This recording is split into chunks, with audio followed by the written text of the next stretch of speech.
Hey, what's going on, everybody?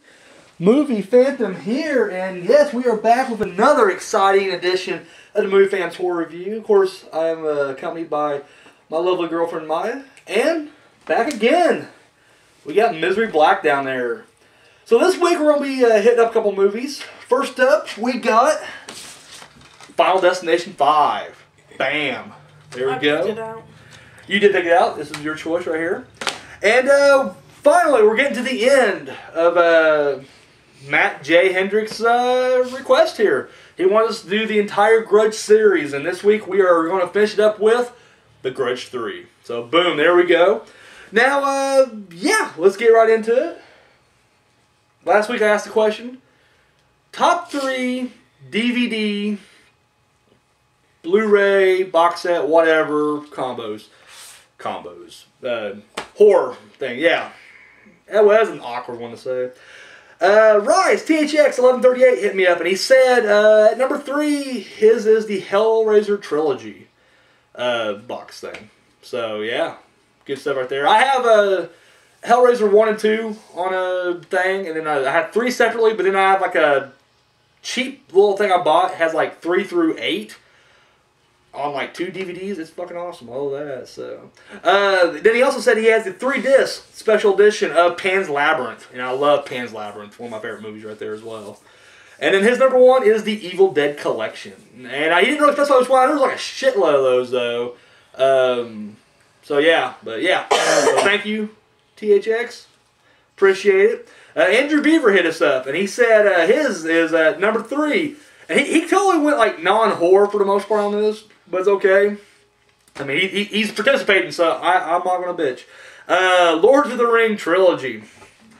So, and I'm sure you got like the one that has like the extended cut, like each of them's the extended cut where it's like, you know, 4 hours per movie. But I'm a huge Lord of the Rings fan. Like, I love them all. Even I used to hate the first one, and I went back and rewatched it, and I fucking fell in love with it. It's like my favorite one now, and I'm just like, this is fucking awesome. So I'd sit through a 4-hour version of that. Peter Jackson's the man. His number 2, and this was actually pretty close to mine. This would be my number 4 if I was doing like a top 5.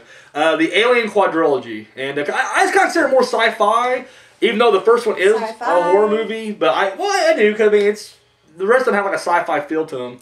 But no, it's definitely an awesome box set though. I mean, because the box set has 2 versions of each movie. So it's fucking 8 discs right, or 8 discs right there.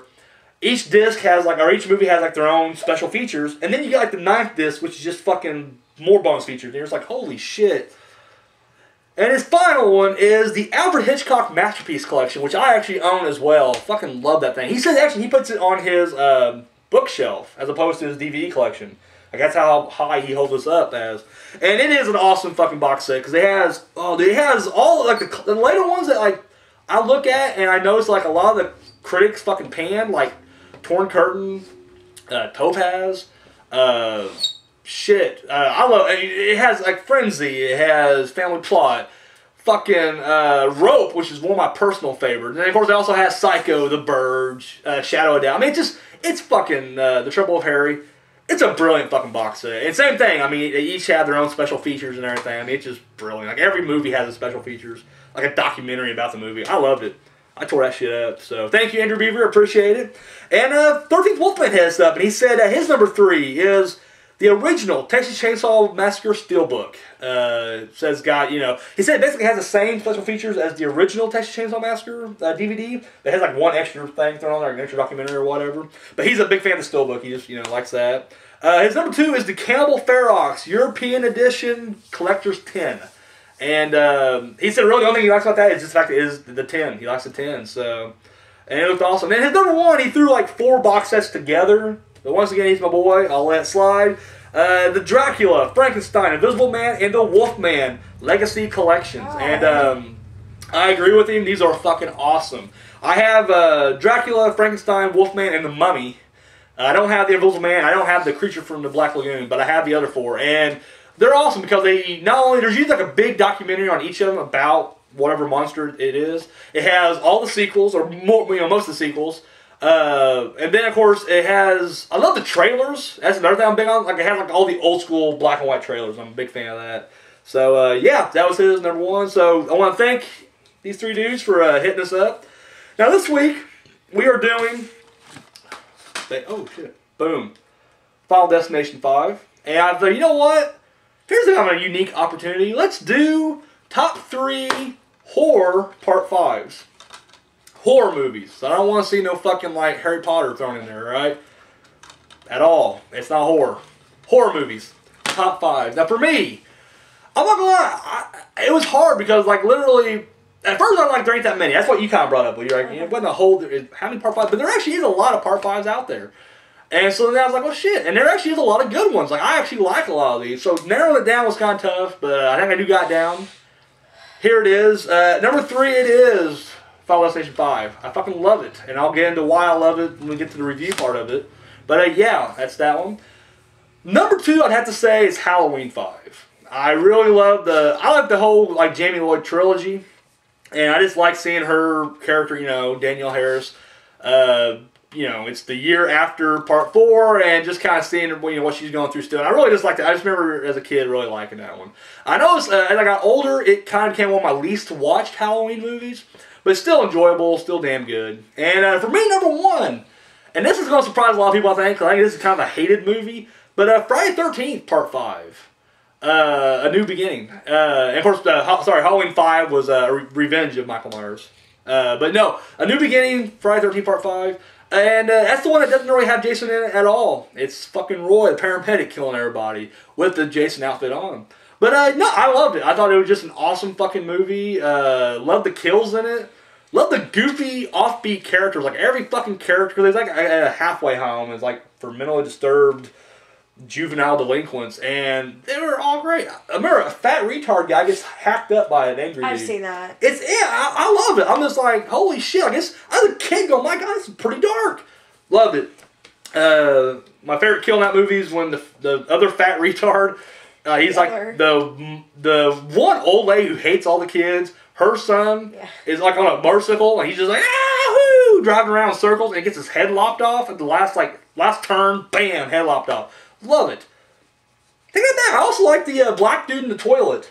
Remember, and his girlfriend's outside singing. Like, you're gonna get it now, bitch. And he gets up there and then fucking machete.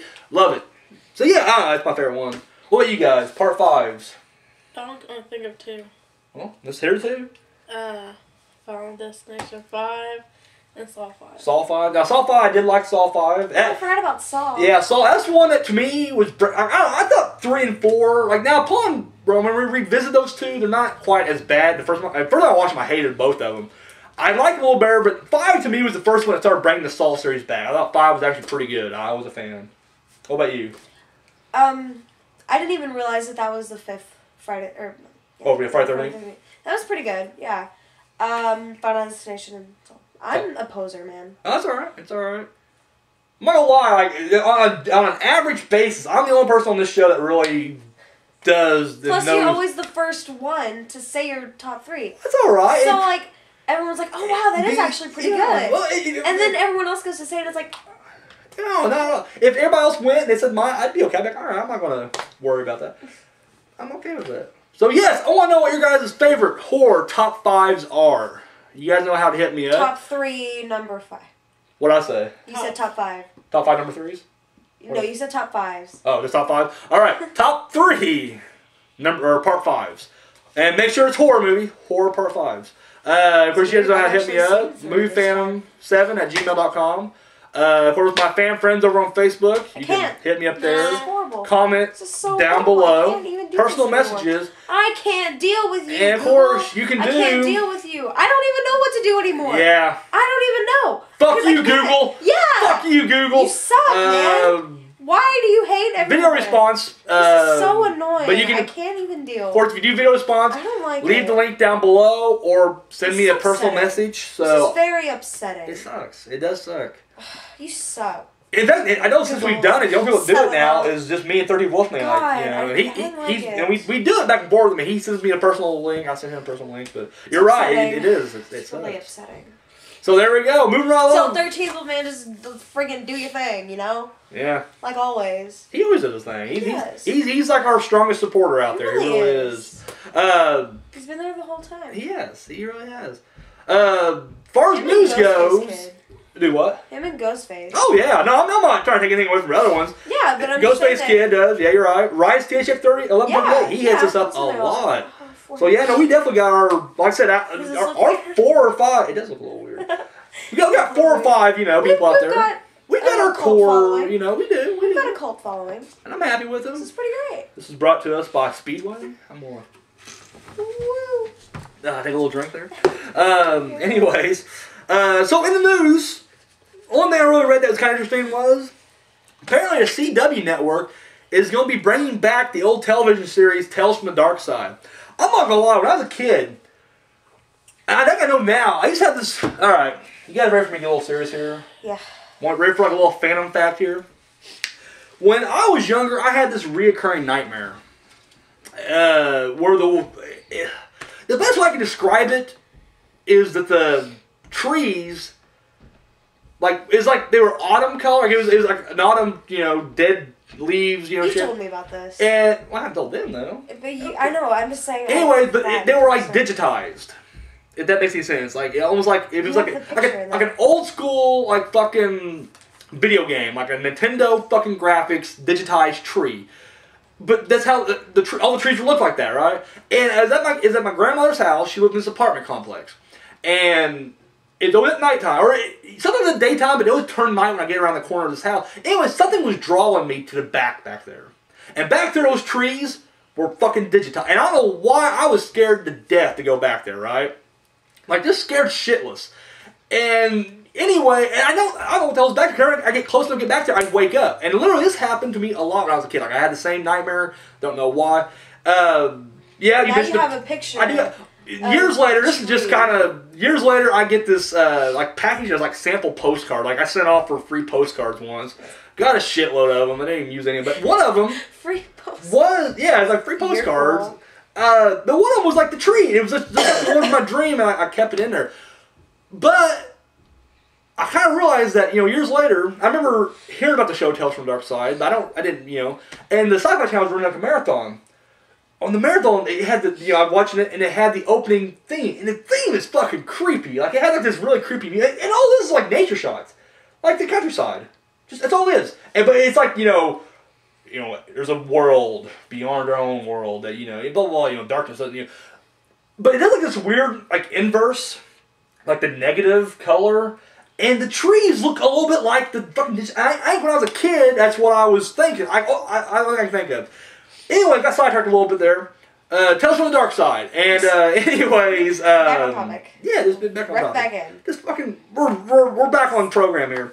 But they're talking about remaking it. I do hate the fact that it's CW, because, I don't know. It's like CW. The people who don't have satellite. Not just that, but just like the shows like themselves are just very preppy. How I Met Your Mother. Fucking Vampire Diaries, Arrow. I mean, I have nothing against Arrow, because everybody's blowing it right now, but I don't have no desire to see it. I didn't care for Smallville. Buffy the Vampire Slayer is always on there. I don't know. I just wasn't a fan. I used to watch CW, that in black WB. and white. Really? Yeah. Oh my god. Back when I was a little kid. But the little cool side on this one though is Tales from the Darkside. They got Joe Hill, who is the writer of my favorite comic book series, Lock and Key, Stephen King's son, to write the script for the very first episode. So I am actually pretty pumped about that. So yeah, Tales from the Darkside coming back, and Joe Hill will be writing the script. Hopefully, I don't know, it could be good. Hopefully the first episode's good. After that, I can give a shit. So yeah, there's that. Alright, on to some comments. Now, we got hit up last week with a few comments. 13th Wolfman. Last week I went on a big rant why I fucking hate Google. And 13th Wolfman kind of came to his defense. He said he really likes the fact that now you can actually type infinite number of whatever. And I'm like, that doesn't change my opinion at all. Because you don't type. I don't type that much. Like, I don't need to. Comments. There's maybe like 3 times whenever I was like, I let the comment that actually was lengthy. But I'm like, I don't care breaking it up. Is it that big of a deal? People get the gist. Like, exactly. They know what you're doing. But then I know something funny too is a lot of like the mainstream videos now, like the ones that actually have like, you know, thousands of views on its first arrival. They're getting a lot of like comments now where just like, this is what's wrong with this thing, and they just like fucking spam the shit out of it. I'm just like, yes, Fuck you, Google. So yeah. Middle fingers are so stubby. But they are. They got little stubby girly hands. They got little dwarf hands. And I'm over here with my man hands. You got some man hands. Well, I wasn't. Now you got man hands. Yeah. I have man hands. I got little stubby. Like I got like this little. crap is dry. They're not really girly. Hands. They're like We're midget talking about hands. They're midget hands. Look, those are midget hands. I have man hands. You got midget hands too, sweetie. No, I'm like, You do. We got midget hands. I'm like man hands. You put our hands on a dwarf, no one would know the difference. It would look normal. Anyways. What just happened? But everybody has their, opinions. So 30 Wolfman. Their opinions on our hands. Yeah, can't do it. But, he's happy with it. I personally just do not like Google Plus. I don't like this whole thing. Thomas Crosby Beaver hit us up, and that is Andrew's brother, actually. We mentioned Andrew earlier in the show. And I do this thing on Facebook where every time I do a movie, boom, regardless of what the movie is, I don't think it's on this one, I always write down, I keep a list of the taglines. And then what I do is I make these little, like, sonnets on Facebook, like poems. Yeah. And, well, in case they didn't know what sonnet meant, I said poem. Anyway, I put them together and make, like, a little sonnet. No, I think you're a fag for making sonnets. There's nothing homosexual about making sonnets. Shakespeare was not a homosexual. Just saying. Nope, just saying. not at all. So anyways, I make these little sonnets. Anyway, but Thomas Beaver said he really liked it. He thought it was really kind of cool. Thank you, Tommy. Appreciate that. And finally, Tara Thelen said that the corn children last week were so cute.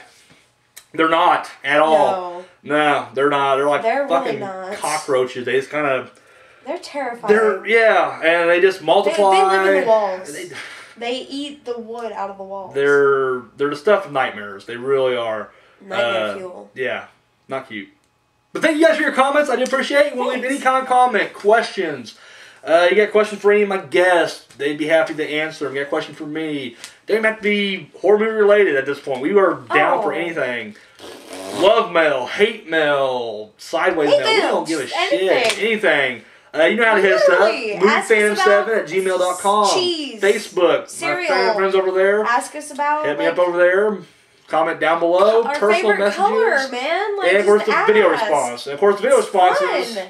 Leave me the link down below. Or send to me a private message. So, I really don't. Google's taking the fun out of it. I like the burp. This is really refreshing. Thank you, Speedway. What is that? It was I'm a member of the Speedy Rewards Club. Ooh, you're cool. I'm exclusive. Anyways,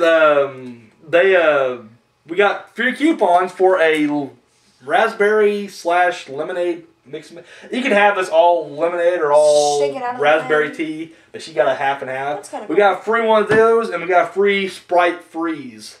You're cool. Yeah, so I was like, which one do you want? She picked the good one, and I was like, oh, I guess I'll take a Sprite Freeze. Sprite. It's okay. That sounds gross. It's literally as bland as it looks. But I'm not a big Sprite fan, but... I love Sprite.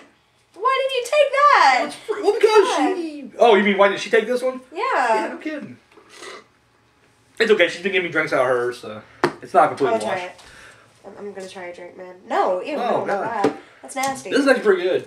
I'm trying to drink. She has AIDS, it's okay. That is pretty good. Yeah, not bad. What's that called? The tea lemonade together? It's like Tom Collins or...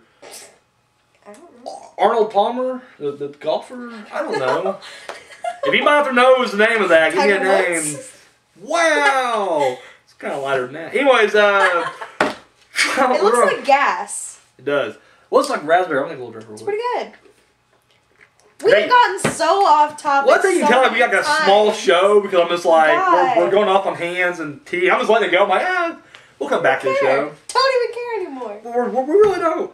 Okay, so moving on to some reviews. We got, from 2011, Final Destination 5, in which a bridge collapsed, and, of course, one guy has a premonition. A boy. And anyways, as the bridge, he sees it, so then he saves a select few off the bridge. And of course, as we all know from the Final Destination series, that once you save that group of people, they'll get picked off one by death, in usually bizarre and fucked up ways. Okay, now, going into this, I will say this. I do love the Final Destination series. I'm a big fan. I think 1 and 2 are just fucking phenomenal. Like, I'm a huge fan of both of those.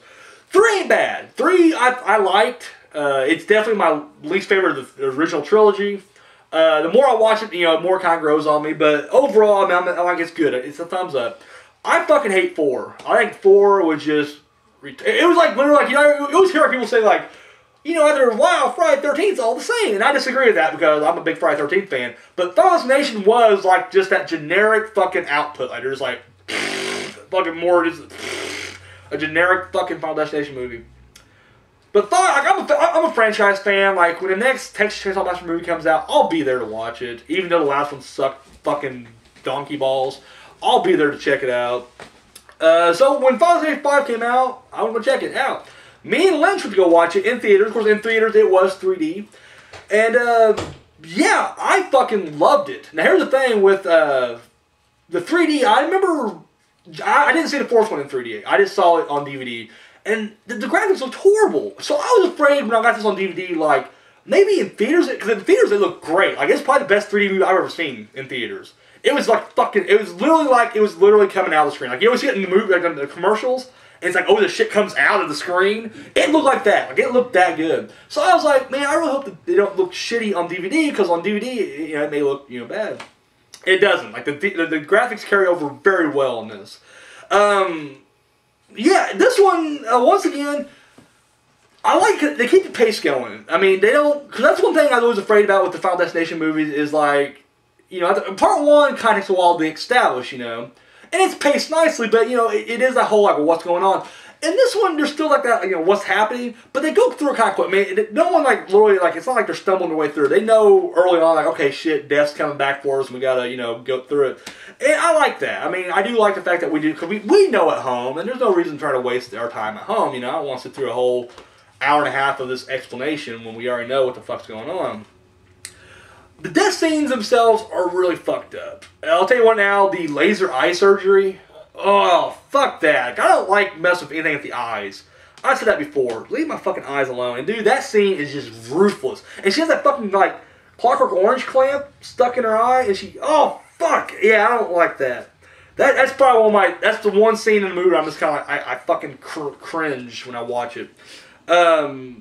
Yeah, the fucking acupuncture scene, the scene where the dude has, like, the needles on his body. That's a kind of crazy scene. And all these deaths have, like, that, and this is this classic Final Destination where it leads up one way. Like, you think the death's going to happen this way, and it doesn't. And then fucking something over here just, like, sideswipes it. And it's classic, misdirection, but it's done very well. I thought 4 was just very, I just remember, like, calling every death scene in 4. Like, I just remember going like, well, that's how they're going to die. And then, of course, they build up something else, and then boom, that is how they die. I'm like, well, boom, call it. This one, I mean, there was some deaths that kind of caught you like, holy shit, I wasn't expecting that. Acting-wise, I love the acting. I think the best performance in here is Miles Fisher. He plays, I forget the dude's name. He was like the main guy's best friend. And he loses his girlfriend early on, but then he starts like losing his shit. And he's just like, holy, and he snaps at the end, dude. Like he's... Because like, the rules kind of, like, in each movie, they kind of like give you a little bit more to mess with. And in this one, they kind of established that, like, okay, if you are on death's list, if you kill somebody who, is not on death's list, then you kind of take over their time, So, like, if I escape death and, like, I should be dead right now, but let's say you got another 50 years, and I kill you, you get that. I get your 50. Yeah. And I really like that. And the thing is, like, kind of like In Time or whatever that is. Whatever that movie was. The Justin Timberlake. Yeah. I didn't see it, but me either. I like Justin Timberlake though. I do too. I'm a fan. I've never seen it either. That just came into my mind. Like, I'm not a big sci-fi guy, so yeah, I know what you're talking about. I can't do it. I'm not a big sci-fi guy. But anyways, back to Final Destination 5. Yes, he reminded me like a young Tom Cruise without the crazy Scientology bullshit. No, I really like him. In fact, I heard he was supposed to be up for. They was wanting to do like an American Psycho remake, and they had him in mind. I'm like, he'd be perfect for it. Like he would be like he looks like what the Patrick Bateman character would be like. he looks like a young Christian Bale too. I mean, he looks perfect. He was great in this movie. I can never pronounce that dude's last name. I'm gonna just try David Koechner. Good name. Yeah. He's in this one. He turns in a pretty good performance too, because it's just like he mostly does comedies, but lately he's kind of dipping his toes in the horror. He did this one. He did Piranha 3DD. Yeah, I like this performance here. I mean, he starts off like kind of an asshole, like the asshole boss, But as it goes on, he kind of goes into he kind of goes a little comical with it, I guess, and he's not quite an asshole. So you do kind of feel for him when he does, finally bite it. Spoiler alert, sorry. Trying to spoil too much. It's 2011. But, no, Tony Todd's in it. I always love seeing Tony Todd in these Considering things. we've met him. Well, I saw this before I met him. And you're right. Yeah, I know what I'm saying. I mean, but before, I was like, it's good to see him back. I mean, to me, it's like, I have he's that on thread. my iPod that I talk. He's like that thread that connects each of the movie, pretty much, And then, yeah, you're right. And in fact, you meet him, you're like, holy shit, I met that guy. He still seems like... He's so... God. But he looks so, like, average size. Like, he's not. And this dude is like... He's a fucking monster, dude. This dude's tall as shit. He's so tall. And he's, like, so skinny. He's, like, really tall and thin. But, like, in this movie, it's like he's eye level of these kids. And they're just like, dude, you're tall as shit. I don't know. Maybe he got some tall kids. I don't know, but... Yeah. Anyway, but he's in this movie. He does really good, too. I mean, he turns in kind of a creepy performance as well. The only one I wasn't happy with, I remember, like, I didn't really mind her performance last time. The main girl, Emma Bell, I don't know, watch it this time around. Don't get me wrong, I mean, I love this movie. I didn't really care for her performance. It just seemed kind of like, I don't know, like she just almost didn't want to do this kind of movie. And she just, I don't know, I wasn't, like, she starts off kind of in a little pissy mood because she's going to break up with her boyfriend or whatever. Then after the accident, she's supposed to be playing like it's more sad, but she's still like in this pissy mood. And you're like, what? Change your fucking... I don't know. It's like Kristen Stewart took over or something. I don't know. It was... I wasn't feeling it at all. But yeah, no, the death scenes are incredible. The bridge scene's really good too. Like, it's... I love every massive set piece death scenes though. And this happens in every one of them. Like when you're going through the death scenes, it takes... the set, like when you actually see it the first time, it takes like a good 10 minutes. And then... When it actually happens. This is bam, it's over. And the plane crashes like that. The fucking freeway pileups like that. The roller coaster like that. I don't really remember the NASCAR race. But this was like literally in the movie it takes forever. Like, run across there. Everybody's getting picked off. It's all crazy. And then when you get off the bridge just falls. Over. And you're like, what the fuck? What? The ending. I came my pants when I saw this ending. Oh my god. It is like literally the best ending. And I won't say shit. Cute. It is the best ending. Like it literally, when you're, dude, I don't know. I bet there's probably some assholes out there like, I saw it coming. You didn't see shit. This was fucking crazy, and it blew my mind. I ain't gonna lie. Final Destination, I fucking love this movie. It's damn good. It's definitely a damn good. And I think it would spawn a sequel, and it hasn't yet. I don't think it did bad in the theaters, did it? I don't know. I didn't look that up. I probably should have. But yeah, it's awesome right there. All right, what about you, sweetie? What'd you think of it? I liked it. You liked it? Yeah. What? I don't like that one part that's like gross where the thing falls on that guy's head when he's in spa. Oh, yeah. Wait, with like... They had the acupuncture needle. Okay, yeah, that's that one. Yeah, I won't say too much. I get them all confused. Like, they just kind of blur together in my head. Okay, what about you? What did you think of this? What do you remember? You like it? All right, well, there you go. Thumbs up across the couch here. So, Final Destination 5, if you haven't seen it yet, definitely check it out. It's definitely, if you're a fan of and if you don't like the Final Destination movies, don't fucking watch it. Because I hate people that shit are like, I hated the first 4 and this one sucked too. I'm like, really? Why did you watch the first 4 if you didn't like them? Exactly. What'd you expect out of this one? Fucker. So, yeah. God, I hate people like that. Bunch of hypocrites. Exactly. So, yeah, Final Destination 5, check it out. And up next, we got, from 2009, Matt J. Hendricks, his last request, The Grudge 3. And in this one, we follow, basically, it actually takes place right after part 2. In part 1, the little boy in the apartment, was the last kind of survivor. But however, the curse carries with him, and of course, it starts radiating outwards and starts hurting our people. Sweetie, I'll let you go ahead and take this one first. What do you think about The Grudge 3? I liked it. I thought it was better. Really? Yeah. Alright. Now, better than the first one, better than the second one, or just better than the second one only? Better than the first and second one. So you think it's the best of the trilogy then? Yeah. Alright. What'd you like about it? The end. Don't say too much. The end. Don't say too much. We don't give away the ending here. Ending. Alright. Far enough. Anything else to it? Want to add like a review or anything? No. No? Alright. No. Far out. Now, have you seen The Grudge 3? No. Have not seen it. Alright. I'll go ahead and take the reins from here. Okay. Now, before we even did it for, Matt here, I did see this one. Now, initially, I seen the first one, I loved it. When I saw the second one in theaters, I hated it. once again, when I rewatched it, I liked it a lot more. The third one I did watch. I watched it again. I watched it initially because I was like, you know what? I do love The Grudge. Just to see where it's going. I'm just curious. And I remember I liked it. You know, it was all right. I still keep it up there. I mean, it's still a pretty good movie. At this point, and this is what I said about the second one, it just seemed like the long-haired girl, Kayako, is just not that creepy anymore. Like, the first one, she's fucking... They do show too much. And the thing is, it's also kind of weird because in this one, for some reason, her and the boy... I think the boy was different. I think they got a different boy this time around. You can totally tell. They paint him white for some reason. Like, completely, like, we're talking, like, fucking white. Like me in the suit. Yeah. Like, literally just fucking, like, plaster white. Fucking porcelain white. They are white. Now...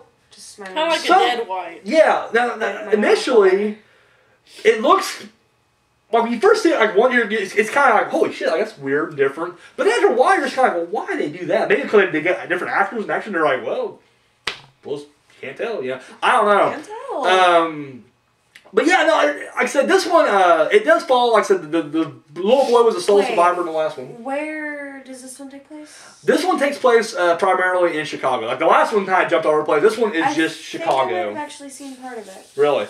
It has Shawnee Smith. She was the girl from the Saw movies. Amanda. Oh. The one that survives. She stabs the guy and she undoes her fucking bear trap thing. And then in part 2, but she's in this one. And you know what? She didn't do too bad. I liked her in this one. Didn't do too bad. What? I don't know. Oh, I'm trying to think of whether I've seen this one or not. Okay, but what happens is it starts off basically, the boy from the first one, well, Shawnee Smith is his doctor, psychiatrist. He's at this mental hospital because they clearly think he's nuts. He keeps talking about how he sees these, dead girl and dead guy. So they put him in and he gets an awesome performance because, like, dude, the kid's crying. He's like, "Don't leave me in here alone." And of course, they're like, "You're fine. You're under lock." Netflix. I've seen this. And yeah, he gets his fucking world rocked. Anyways, the thing is, now that apartment, almost like in the first one, but the first one, that death happened in that house. The curse is in that house. They burned it down, and of course, there's still a lot of fumes or whatever. It's just like, it's attached to different people. And now those people who are carrying the curse, they are kind of passing it on to other people. Here, it's kind of the same concept, except now it's like that apartment building. And now anybody who's like trying to get, with them, it's fucking getting them. You remember much of it, or? It's been a while since I've seen it, but. Do you remember if you did watch it? Yeah, I liked it. I remember liking it. So yeah, once again, I mean, the acting's nothing great. Here you're introduced to Kayako's sister. And they try to delve a little bit more into that backstory because you find out... Yeah, okay. I remember now. I can't remember if I had seen the whole thing or not, but I remember I have now. You establish in the second one, I know I said no spoilers, but, kind of hard to explain 3 without explaining 2. You find out that Kayako's mother, I guess this one girl's mom too, she was like an exorcist. I mean, it wasn't quite an exorcist, but that's what they, it's the closest thing we can call it here. And he would take she would take the spirit. This week. What? There it is. Yeah, she would take the illness, the demon, whatever out of him, and she would feed it to her daughter, and her daughter would be the host of this thing. That, coupled with the fact that she's brutally murdered in her house, that is kind of what starts this curse thing. Kinda. So they're trying to, like, can we, maybe put it in there. Acting, like I said, overall isn't too bad. I mean, there's a little girl who has some kind of weird disease. Is it like asthma or something? Kind of, yeah. When she gets, like, overdone, she has to, like, she puts in a pretty good performance. I'm happy. This is the first time. It's been a while. I don't say it has been a while, yeah. But no, actually, overall, it ain't too bad. I don't know. It's kind of hard to toss up between 2 now because, I don't know, after watching 2 again, I kind of like it a little better. It does kind of follow the story pretty good. Now, it's not directed by the Japanese dude who did the first 2. It's Toby Wilkerson, I think. Wilkins, or whatever his name is. He did this one. He may have done the short, actually. I can't remember if he did the short Tales from the Grudge or not. But I don't know, it is kind of a cool little add-on there. And I don't know, it definitely continues the trilogy pretty well. I mean, I wouldn't mind seeing a Grudge 4. I'd check it out. So yeah, that's all I got. So, anything else to add, guys? Nope. I'm saying Final Destination 5, definitely check it out. Grudge 3, give it a whirl if you like it. If you like the Grudge movies. If not, don't fucking waste your time. Shut around. And yeah, that's all we got. So, for Maya and Misery Black, I am the Movie Phantom, and yeah, we're out of here. Catch you later.